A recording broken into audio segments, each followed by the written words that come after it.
ஓம் சரணாகத தீனார்த்த பரித்ராண பராயணே சர்வஸ்யார்த்திகரே தேவி நாராயணி நமஸ்துதே. வணக்கம் நேயர்களே, இது மகாலட்சுமி ஜோதிடம் வழங்கும் காலச்சக்கரம். உங்கள் அன்பு ஜோதிடர் ஸ்ரீராம்ஜி பேசுகிறேன். அனைவரும் நலமுடன் இருக்கிறீர்களா? நன்றாகத்தான் இருப்பீர்கள், நன்றாக இருக்க வேண்டும். இன்றைய காணொளியில் நாம் காண இருப்பது கண் திருஷ்டி செய்வினை கோளாறுகள் செயல்படாதது யாருக்கு? இதான் தலைப்பு. ஜாதக பார்க்க வர்றவங்கள நிறைய பேர் கேட்கக்கூடிய கேள்விகளில் இதுவும் ஒன்று. சார், ஓவராக கண் திருஷ்டி இருக்குது சார், கண் ஏவல் தாங்க முடியல, எந்த காரியத்துக்கு போனாலும் தடைகளாக இருக்குது, நல்ல வளர்ச்சிகரமான பொருளாதார வளர்ச்சி இருந்தாலும் கூட வீட்டில் மாற்றி மாற்றி ஒருத்தருக்கு ஒருத்தர் நோய் வருது, பிரச்சனை வருது, சண்டை வருது, தேவையே இல்லாத சின்ன விஷயங்களுக்கெல்லாம் அடித்து மல்லு கட்டிக்கிற மாதிரிலாம் இருக்குது, குடும்பத்தில் யாராவது செய்வினை கோளாறு ஏதாவது வச்சுட்டாங்களோன்னு பயமாக இருக்குது அப்படின்னு கேள்வி கேட்பாங்க. இந்த செய்வினைகள் கோளாறுகள் என்பன இருக்கின்றனவா என்று கேட்டால் கண்டிப்பாக இருக்கின்றன. நமக்கு தெரியவில்லைங்கிறதுக்காகவே ஒரு விஷயம் இல்லை அப்படின்னு எல்லாம் முடிவு பண்ணிட முடியாது. ஆத்மா என்கின்ற ஒன்று உண்டு என்றால் துர் ஆத்மா என்கின்ற ஒன்றும் உண்டு தானே. பகல் அப்படிங்கிறது இருக்கும்போதே இரவுங்கிறது இருக்கும். எல்லா சக்திக்கும் நேர் ஆப்போசிட்டான இன்னொரு சக்தியும் உண்டு இந்த உலகத்தில் என்பதை மாற்ற முடியாது, மறுக்க முடியாது. ஜோதிட சாஸ்திரத்துக்கும் செய்வினைக்கு ஏதாவது சம்பந்தம் இருக்கான்னு கேட்டால் இல்லைன்னு தான் சொல்லணும். ஏன்னா ஜோதிட சாஸ்திரத்தில் அந்த மாதிரியான அமைப்புகள் இல்லை. பட் கண் திருஷ்டி அப்படிங்கிறது ஏற்படுவதற்கு சம்பந்தம் இருக்கான்னா அது கண்டிப்பாக உண்டு. ஒருவருடைய வளர்ச்சியையும் வெற்றியையும் பதவியையும் முன்னேற்றத்தையும் தாங்கிக் கொள்ள இயலாதவர்களின் பார்வை திறனானது நம்மை ரொம்ப பாதிக்கும். இந்த செய்வினை பிளாக் மேஜிக்குக்கும் கண் திருஷ்டிக்கும் ஒரு டிஃபரன்ஸ் இருக்கு. செய்வினை பிளாக் மேஜிக் அந்த மாதிரியான விஷயங்கள் எல்லாம் பர்டிகுலராக ஒரு நபர் உங்களுக்கு செய்யறது, இவன் வளரக்கூடாது, இவன் வீணாக வேண்டும் அப்படின்னு செய்யறது. ஆனால் கண் திருஷ்டி அப்படிங்கிறது பார்த்தீங்கன்னா அது இயற்கையாகவே நமக்கு கிடைக்கிறது. ஒரு அழகான பொருளை பார்த்து ஒருவர் பொறாமைப்படுவது, ஒருவருடைய வளர்ச்சியை பார்த்து ஒருவர் பொறாமைப்படுவதுங்கிறது கண் திருஷ்டியின் மூலமாகவே நமக்கு வரக்கூடிய பாதிப்புகள். இப்போ நீங்கள் பெரிய பில்டிங் கட்டுறவங்களாம் பார்த்தீங்கன்னா இன்னைக்கு தேதிக்கு மறைச்சு கட்டுவாங்க. ஏன் மறைச்சு கட்டுறாங்கன்னா கண் பார்வைப்பட்டால் அதில் நிறைய தடைகள் வரும், இடைஞ்சல் வருங்கிறது மாதிரியான. ஒருவரின் வளர்ச்சி பொறுக்காமல் மற்றவர்களால் பார்வை திறனின் மூலமாகவும் வயிற்றெரிச்சல் மூலமாகவும் பொறாமையின் மூலமாகவும் கிடைக்கப் பெறுவது கண் திருஷ்டி. இது தனி. ஒரு நல்ல கல்யாணம் பண்ணிக்கிட்டவன், ஒரு நல்ல வேலையில் இருக்கவன், நல்ல வசதி வாய்ப்பாக வாழ்கிறவன், அழகான மனைவி கிடைக்க பெற்றவன், உத்தியோகத்தில் உயர்நிலை அடைய பெற்றவன், அரசியலில் பதவிகளில் வெற்றி பெற்றவன், இவங்களுக்கெல்லாம் கண் திருஷ்டி ஆட்டோமேட்டிக்காக விழுவும். தொழில்துறையில் வளர்ச்சி அடையக்கூடியவன், சாதாரண நிலையிலேருந்து படிப்படியாக டக்கு டக்குன்னு வளர்றவங்க, இவங்களுக்கெல்லாம் கண் திருஷ்டி விழுவும். அதுக்கு தனியாக போய் செய்வினை செய்யணுன்றது அவசியம் இல்லை. செய்வினை என்பது உங்களை அழிக்கிறதுக்காக பண்ணக்கூடிய ஒரு விஷயம்.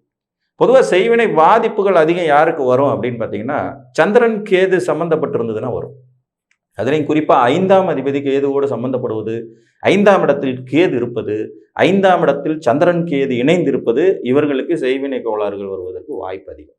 இந்த மாதிரியான தீய விஷயங்கள் நடக்காமல் இருக்கிறது யாருடைய ஜாதக அமைப்பு? ஜாதகத்தில் ஒளிமிகுந்த கிரகம் என்று சொல்லக்கூடிய சூரிய பகவான், ஒளிமிகுந்த கிரகம் என்று சொல்லக்கூடிய சூரிய பகவான் உங்கள் ஜாதகத்தில் உங்கள் லக்னத்தில் அமர்ந்திருந்தாலும், 3ஆம் இடத்தில் அமர்ந்திருந்தாலும், 6ஆம் இடத்தில் அமர்ந்திருந்தாலும், 10ஆம் இடத்தில் அமர்ந்திருந்தாலும், 11ஆம் இடத்தில் அமர்ந்திருந்தாலும் உங்களை எந்த திருஷ்டியும் ஒன்றும் பண்ணாது. உங்கள் ஜாதகத்தில் சூரியன் லக்னம் 3, 6, 10 மற்றும் 11 இந்த ஸ்தானங்களில் உங்கள் ஜாதகத்தில் சூரியன் அமர்ந்திருக்காரா, உங்களுக்கு கண் திருஷ்டி ஏவல் செய்வினை கோளாறு பில்லி சூன்யம் எதுவுமே வேலை செய்யாது. இஷ்ட தெய்வ வழிபாடு சிவ வழிபாடு ரெண்டையும் மட்டும் தொடர்ந்து பண்ணிக்கிட்டே இருந்தீங்கன்னா போதும், சூரியன் கண்ட பணி போல அத்தனையும் விலகி ஓடி போயிடும். தெய்வ அருள் உங்களை காப்பாற்றிக்கிட்டே இருக்கும். ஆத்ம காரகனும் லக்னத்திற்கு பொறுப்பாளனுமான சூரியன் உபஜயஸ்தானங்களில் அமர்ந்திருக்கும் நிலையிலும் லக்னத்தோடு அவர் தொடர்பு கொண்டிருக்கும் நிலையிலும் பாதிப்புகள் எதுவும் வராது. இது ஒரு விதி. இதுல இன்னொரு சூட்சுமமான விதி என்னன்னா, அப்படி அமர்ந்திருக்கும் சூரியனை ராகுவோ கேதுவோ பிடித்திருக்க கூடாது. ஒரு உதாரணம் பார்க்கலாம். ஒரு மீன லக்ன ஜாதகம், இவருக்கு லக்னத்திலேயே சூரியன் இருக்கார். அப்ப இவருக்கு இந்த கண் திருஷ்டி ஏவல் பில்லி சூன்யம் அது வேலை செய்யாதுன்னு நம்ம முடிவுக்கு வந்தா அந்த சூரியனை 2 டிகிரிக்குள்ள கேது பிடிச்சிருக்கார். இப்ப இவருக்கு வரும். இதுதான் பிரச்சனை. புரியுதுங்களா? அப்ப திருஷ்டிகளால் செய்வினைகளால் பிளாக் மேஜிக்குகளால் பாதிக்கப்படாமல் இருக்கிறத சூரியன் தான் உறுதி செய்கிறார். ஒளி கிரகத்தின் உச்ச நாயகன் அவர். அப்போ அவர் உபஜயஸ்தானங்கள் இருக்கிறது 3, 6, 10, 11 இருக்கிறது ஒரு பலம். கூடவே லக்னத்தோடு தொடர்பு கொண்டு லக்னத்திலே இருக்கிறது இன்னும் கூடுதல் பலம். அவர் ராகு கேதுவால் வேடிக்கப்படாமல் இருக்கணுங்கிறது ரொம்ப முக்கியமான விஷயம். இதில் ராகுவோடோ கேதுவோடோ 3 டிகிரி 5 டிகிரிக்குள்ளே இருந்தாருன்னா அந்த பலன் பொருந்தாமல் போறதுக்கு வாய்ப்பு இருக்கும். அந்த 5 டிகிரியை கடந்த நிலையில் ராகு கேது இருந்துட்டாங்கன்னா அது ஒரு பிரச்சனையும் இல்லை. இன்னொரு உதாரணம் பார்க்கலாம். ஒரு மேசலக்ன ஜாதகம் 3ஆம் இடம் மிதுனத்துல சூரியன் இருக்கார். மேசலக்ன ஜாதகம் 3ஆம் இடத்துல உபஜயஸ்தானத்துல சூரியன் இருக்காரு. கூடவே புதனும் இருக்காரு. புதனும் சூரியனும் உங்களுக்கு புனர்பூச நட்சத்திரம் 1ஆம் பாதத்துல உட்கார்ந்துட்டு இருக்காங்க. அங்கேயே கேது இருக்காரு. ஆனா கேது பகவான் மிருகசீரிட நட்சத்திரம் 3ஆம் பாதத்துல இருக்காங்க. அதாவது கிட்டத்தட்ட இந்த ராசியின் விளிம்புல இருக்கான்னு எடுத்துக்கலாம். இது பார்க்கறதுக்கு சூரியன் கேது புதன் 3 பேர் ஒரே வீட்டில் இருக்க மாதிரி இருக்கும். ஆனால் சூரியனுக்கும் கேதுவுக்கும் நிறைய தூரங்கள் வித்தியாசம் இருக்கும். இதுதான் சூட்சுமம்.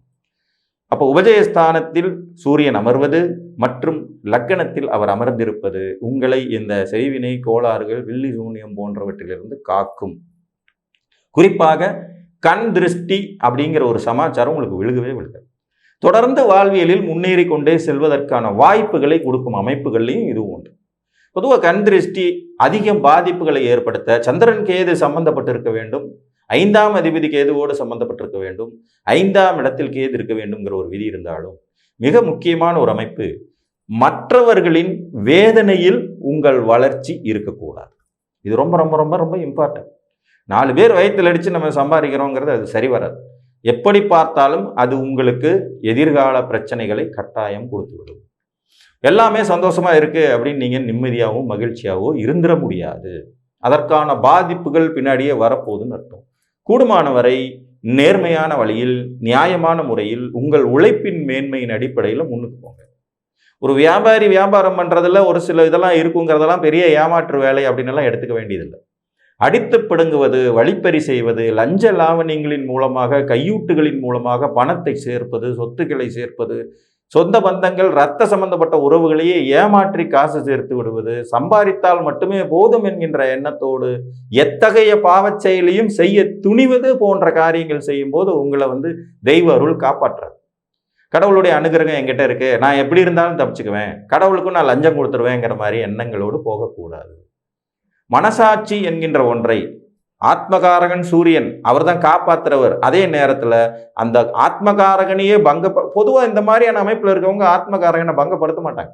உங்கள் லக்னத்திலேயே சூரியன் அமர்ந்து பங்கப்படாமல் இருந்து 3, 6, 10, 11 இருந்து பங்கப்படாமல் இருந்தாலே மற்றவங்களை ஏமாற்றணுங்கிற எண்ணம் குறைவாக தான் இருக்கும்.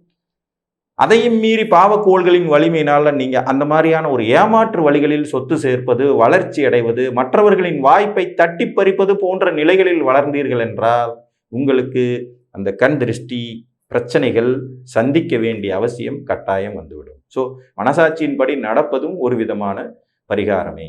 புரியுதுங்களா?